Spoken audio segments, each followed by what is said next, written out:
one of the most picturesque destinations in the West.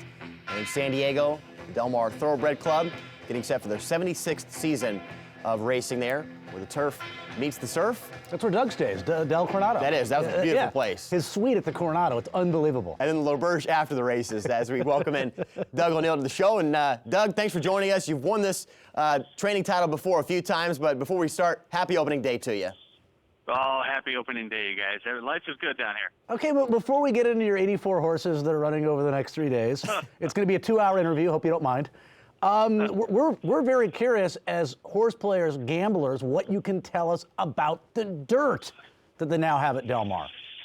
Man, it looks great. You know, if any of us are long enough in the tooth to remember, the old Heller Park back like mid to late 80s was kind of a reddish, light dirt.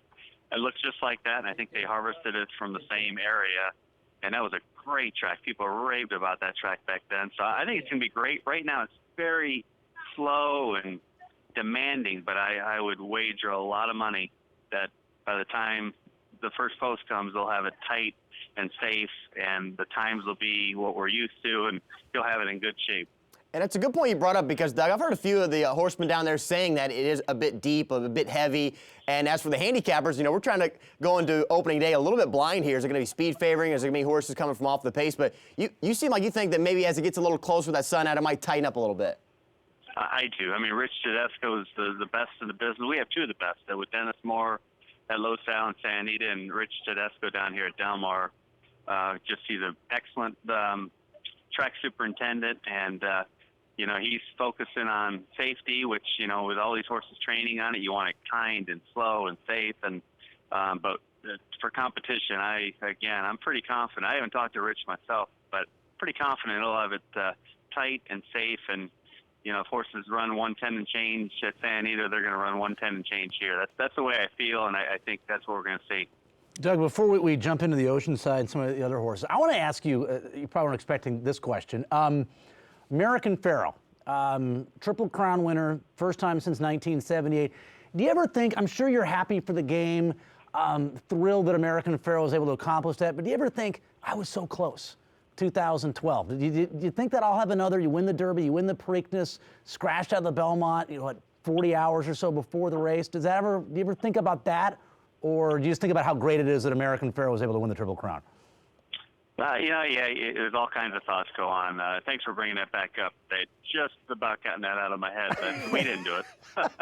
But no, it sounds cliche-ish, but it's so true. You know, whatever's good for the game is good for all of us. So, we're as competitive with the Baffert barn as we are with any of the barns around here. So, you want the Triple Crown winner to be us and not anyone else. But I thought Bob and Victor just did an unbelievable job of representing our great sport. And, again, it just makes you see it happen, because, there was a long conversation there a few years ago where people were talking about, we got to put more time in between the races. This is never going to happen. And to see it almost happen last year with California Chrome and happen this year really just brings all this great history we have in our sport right, back to the present day of some special things going on. So it's very cool.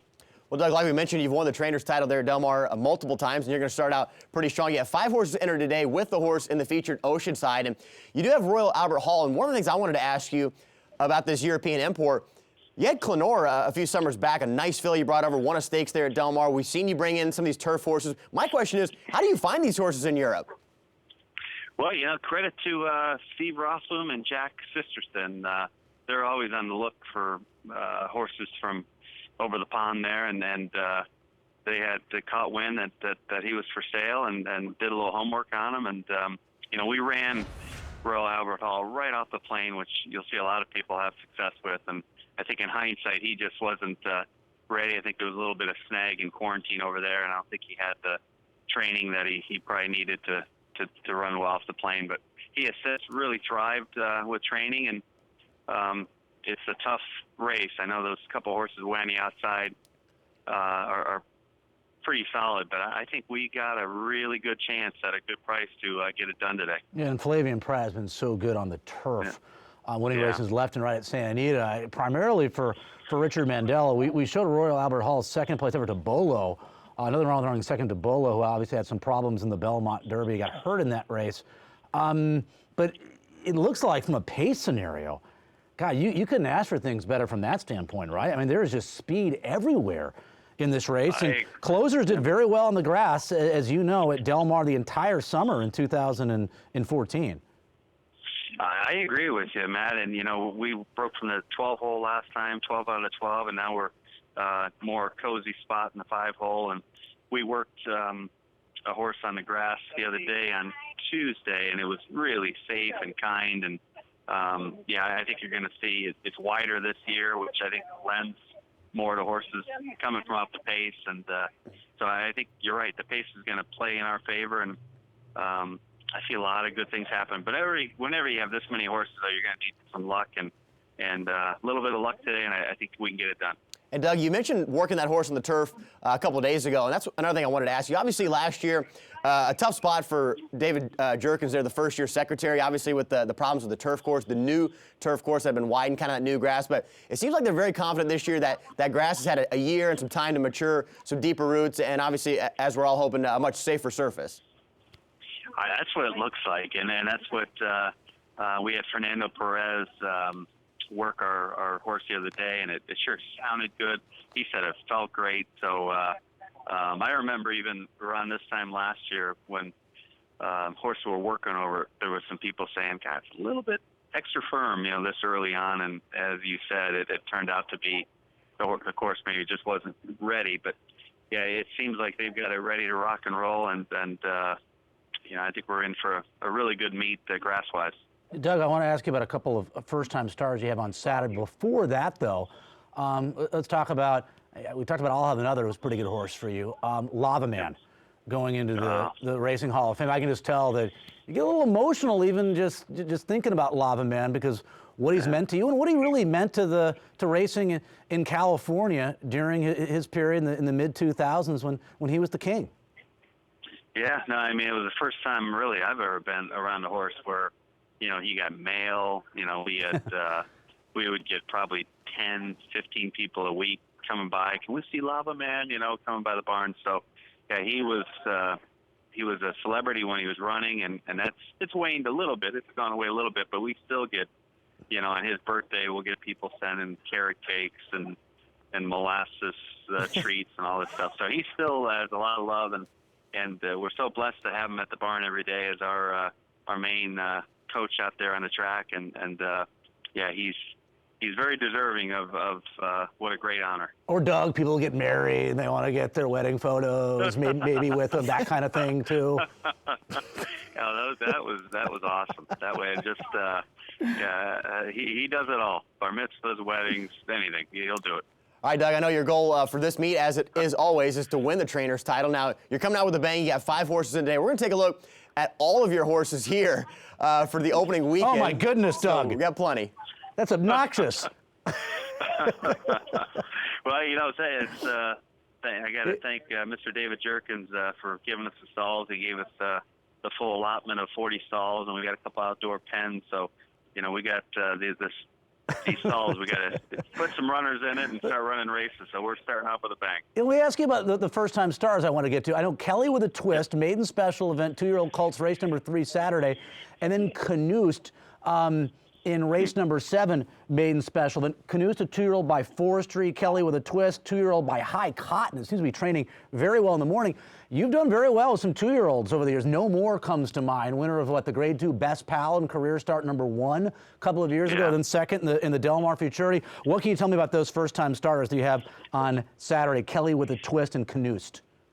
We'll start with Kelly. He's a big, good-looking horse. My brother Dennis picked him out, and he's just got a tremendous stride. He's so big. If just to look at him, he doesn't look like a horse that could win first time out. But, man, he's a talented son of a gun. So he's drawn well. I think he's in the 5 hole. And I think if he breaks and gets good position, I haven't really studied the competition, but he's one of the better babies we have in our barn. Okay. So I think Kelly's going to run big. You know, Doug, for race one of the meet, they always seem to jam that 12,500 claimer. It's almost like a stakes race of sorts to get things going. But you got Candy for Debbie in there who loves winning races. But what I wanted to ask you is, it seems like you're a trainer that really takes advantage of the short meet there at Los Alamitos. Do you feel like these horses with a trip over Los Al with that uphill climb and the long stretch come into Del Mar maybe with a little bit of a fitness edge?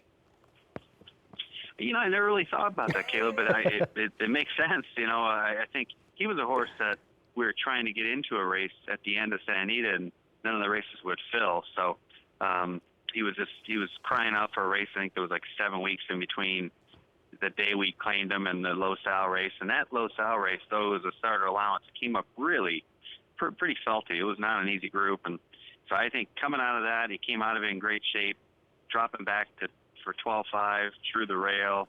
Joe Talamo knows the horse so well. I think we're going to bounce away from there, and we're hoping to go wire to wire.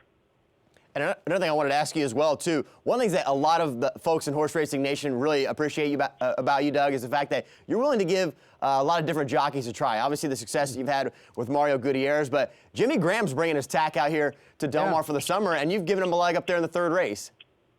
How about that Irish guy who doesn't drink?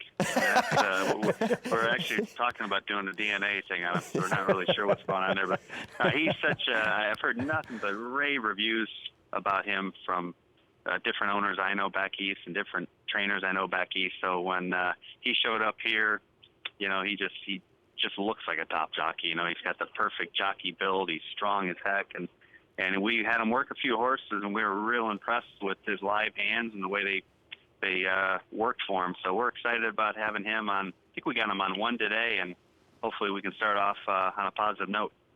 Doug, last question, and then we'll let you go to the beach and get your little tan on before opening day at Del Mar. You have the Oceanitas on Saturday. You have one more. I think it's on the also eligible list right now. You hearing anything about whether or not you're going to get in or not? You know, I haven't, and I tried to call Mr. Redham yesterday. He was swamped at work. But God, it's one of those. That race is a little bit tough and drawn in. We'd be way on the outside. Yeah. You know, it'll be up to Paul whether or not he wants to try that. But so no, I haven't heard anything, and I'm wondering, even if we were to draw in, we're gonna almost feel like we're in the parking lot. I don't know if that's the right move, so we'll play that one by ear. Doug, thanks as always for coming on. You're a great friend of TVG, and put it to him this summer. I love it. Take Best care, of luck guys. this weekend. Look forward to seeing you. See ya. Okay. We'll see you out there. That's Doug O'Neill getting set for another big meet and a dial tone to end it.